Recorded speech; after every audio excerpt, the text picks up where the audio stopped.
সংসারে লক্ষ্মীশ্রী বজায় রাখার জন্য সংসারের সমস্ত কাজবাজ কিন্তু পরিপাটিভাবে করার চেষ্টা করি। Hello everyone, good morning. কেমন আছেন আপনারা সবাই? আশা করছি আপনারা সবাই ভালো আছেন ও সুস্থ আছেন। আমরাও বেশ ভালো আছি। আমার আরও একটি নতুন ভিডিওতে আপনাদের সবাইকে স্বাগত জানাই। আজ শনিবার আর ঘড়ির কাঁটায় এখন বাজে 4:45 নাগাদ। এখন থেকে আপনাদেরকে সাথে নিয়ে আজকের ভিডিওটি শুরু করলাম। আশা করছি প্রতিদিনের ন্যায় আজকের ভিডিওটি আপনাদের বেশ ভালো লাগবে। দেখুন, ঘুম থেকে উঠেছি কিছুক্ষণই আগে, বেশিক্ষণ আজকে হয়নি। ঘুম থেকে উঠেই বাসি কাপড়টা সেরে চলে এসেছি সংসারের সমস্ত কাজবাজগুলো করতে। এই যে সবার প্রথমে বাবার রুমটা ঝাড় দিয়ে নিয়েছি। প্রত্যেকটা দিনেই কিন্তু যেই সকালে ঘুম থেকে উঠুক না কেন, ডিউটি তার একই থাকে, এই যে সংসারের কাজবাজ। আর আমাদের নিত্য দিনেরই কিন্তু সমস্ত কাজবাজগুলো করে থাকি। এই যে দেখুন, ঘরের সমস্ত রুমগুলো ঝাড় দিয়ে নিয়েছি। এখনো দিদি ঘুম থেকে ওঠেনি, ঘুমাচ্ছে। তো তাই ভাবলাম এখন বাইরেটার সমস্ত কাজবাজগুলো করে নিই। এই যে এরপরে বারান্দাটা পুরো ঝাড় দিয়ে চলে এসেছি সিঁড়ির কাছে।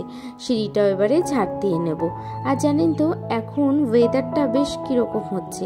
প্রত্যেকটা দিন কিন্তু এই দুপুরের দিকে রোদ থাকছে, তারপরে আবার বিকেলের থেকে বৃষ্টি হচ্ছে, বা সন্ধ্যের সময় বৃষ্টি হচ্ছে, বা কোনো কোনো দিন কিন্তু সকাল থেকে বৃষ্টি হচ্ছে।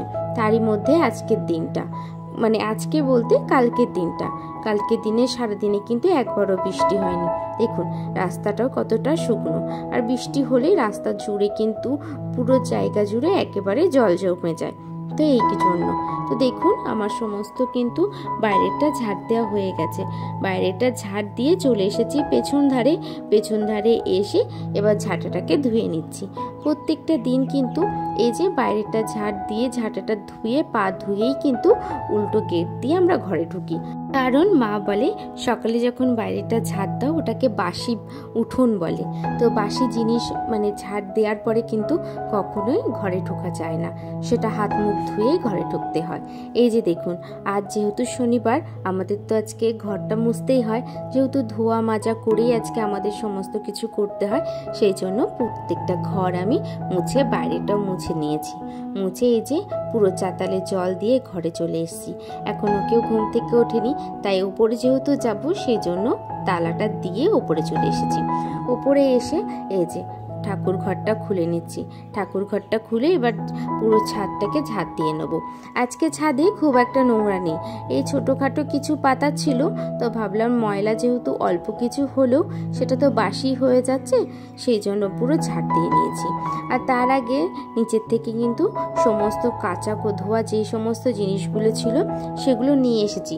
হাতে যেহেতু সময় বেশি, সেই জন্য একেবারে নিয়ে আসলাম। নিয়ে এসেছে ছাদের একেবারে সব কাজগুলো সারবো।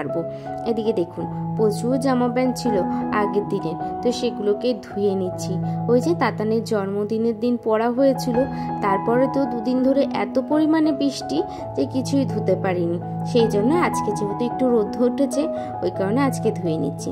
এই যে দেখুন, জামা প্যান্টগুলো সব মেলে দিচ্ছি। প্রথমে মায়ের, আমার দিদির, ঠাকুমা এসেছে যেহেতু বাড়িতে, ঠাকুমার শাড়িটা মেলে নিয়েছি। তারপরে এদিকে সমস্ত নাইটিগুলো মেলে নিচ্ছি।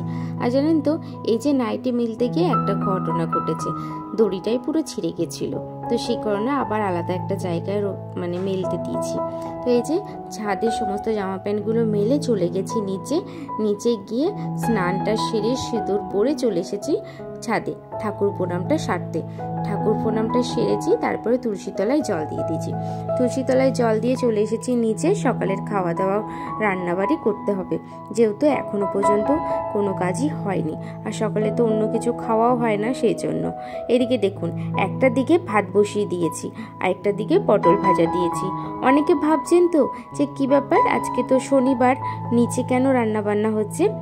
এই কারণে একটা কথা বলে থাকি, আমাদের ওপরের গ্যাসটা প্রায় ফুরিয়ে এসেছে। ওই কারণে মা বলল এখন যদি নিরামিষে রান্না করা হয় গ্যাসটা যদি শেষ হয়ে যায় ঠাকুরের কোনো কিছু করা যাবে না, এই জন্য বললো নিচে করে নাও।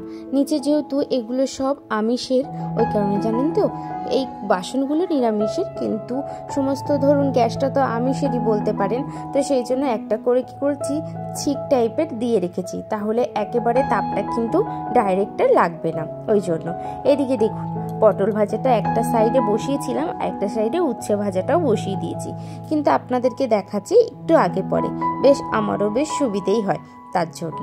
এদিকে পটল ভাজাটাও তো উঠিয়ে নিয়েছি, এদিকে উচ্ছে ভাজাটা বসিয়ে দিয়েছি।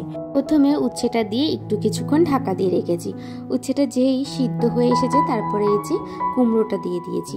যেহেতু উচ্ছেটা সিদ্ধ হতে অনেকটা সময় লাগে আর কুমড়ো সিদ্ধ হতে তো বেশিটা সময় লাগে না, কারণে এরপরে কুমড়োটা দিয়ে বেশ কিছুক্ষণ নেড়ে চেড়ে নুন হলুদ দিয়ে কিন্তু নামিয়ে নেব। এদিকে ভেন্ডি ভাজাটাও বসিয়ে দিয়েছি, আর তারই মধ্যে কিন্তু আমার উচ্ছেটাও হয়ে গেছে। দেখুন তো উচ্ছেটা হয়ে গেছে। আর জানেন তো আজকে উচ্ছে ভাজাটা খুব একটা কড়া করে ভাজিনি, কিন্তু খেতে খুব টেস্ট হয়েছিল। তো এরপরে ভেন্ডিটাও কিন্তু আমার হয়ে গেছে। ভাজা তো বেশিক্ষণ করতে লাগেনি। এদিকে আলুর দম করব, সেই জন্য বসিয়ে দিলাম। প্রথমে তেলের মধ্যে তেজপাতা, শুকনো লঙ্কা, পাঁচফোড়ন দিয়েছি, আর দারচিনি, এলাচ, একটুখানি জিরে দিয়েছি, সাদা জিরে, এই দিয়ে কিন্তু ফোড়নে বসিয়ে দিয়েছি। আর আলুটাও ছেড়ে দিয়েছি। একটু ভাজা হয়ে আসলে তারপরে টমেটো দিয়ে দেবো, একটা হাফ টমেটো দিয়েছি। এই যে দেখুন টমেটোটা দেওয়ার পরে একটুখানি নুন দিয়ে সিদ্ধ করে নেব, মানে একটু ঢেকে ঢেকে একটু সিদ্ধ করে নেব। আর তারপরে একটু যখনই নরম হয়ে যাবে আলুগুলো, এরই মধ্যে হলুদটা দিয়ে বেশ ভালোভাবে কিন্তু একটু লালচে লালচে করে ভেজে নেব। এই যে দেখুন লালচে লালচে করে ভাজা হয়ে গেছে। এরপরে মশলাটা দিয়ে দেবো। প্রথমে লঙ্কা বাটা, তারপরে জিরে আর ধনের গুঁড়ো দিয়ে দিয়েছি। এদিকে একটুখানি মানে কালার আসার জন্য কিন্তু আমি লঙ্কার গুঁড়োটা দিয়েছি, আর একটু কাঁচা লঙ্কাটা কম দিয়েছিলাম বলে মানে গুঁড়ো লঙ্কাটা দিলাম। এদিকে দেখুন পুরো ভালোভাবে মশলাটাকে মাখিয়ে নিচ্ছি। এই যে তেলটা একটুখানি কম হয়ে এসেছে, ওই কারণে হালকা একটু জল দিলাম। জল দিয়ে বেশ ভালোভাবে কিন্তু মশলাটাকে কষিয়ে নেব। আর আলুর দমে জানেন তো যে কোনো রান্নাতেই যতক্ষণ না ভালোভাবে মশলা না কষানো হয় তাহলে কিন্তু তরকারির সেই টেস্টটা আসে না। এই যে দেখুন বারবার কিন্তু অল্প অল্প জল দিয়ে কিন্তু আমি পুরো আলুর দমটাকে ভালো করে কষিয়ে নিচ্ছি। ভালোভাবে যেই কষে এসেছে তারপরে পুরো জল কিন্তু আমি দেবো। এদিকে দেখুন বেশ ভালোভাবে কষে এসেছে। এর মধ্যে কিন্তু আমি একটুখানি খেয়েও দেখলাম যে একটু নুনটা কম ছিল, তাই অল্প একটু নুন দিয়ে দিয়েছি। পরে গরম জল দিয়ে দিলাম। যেহেতু আলুর দমে কিন্তু আমরা সবসময় গরম জলটাই দিয়ে থাকি, বেশিরভাগ রান্নাতেই গরম জল দিয়ে থাকি, তাহলে কিন্তু রান্নার টেস্টটা বেশ সুন্দর আসে। এদিকে দেখুন আজকে কিন্তু আলুর দমটা একেবারে ঝাল ঝাল করে করেছি। মাই বললো যে আজকে একটু ঝাল ঝাল করে করো তো। আর নিরামিষের দিনে জানেন তো আলুর দম ঝাল ঝাল করে করলে বেস্ট কিন্তু খেতে ভালোই লাগে। এদিকে দেখুন আলুর দমটা হয়ে এসেছে, তারপরে গরম মশলা দিয়ে কিন্তু নামিয়ে নিচ্ছি। গরম মশলার গুঁড়ো দিয়েছিলাম। দুভাগে নামালাম, এখন সকালে খাবো আবার দুপুরে রাতে, এই জন্য দুভাগে করে নামিয়ে নিয়েছি।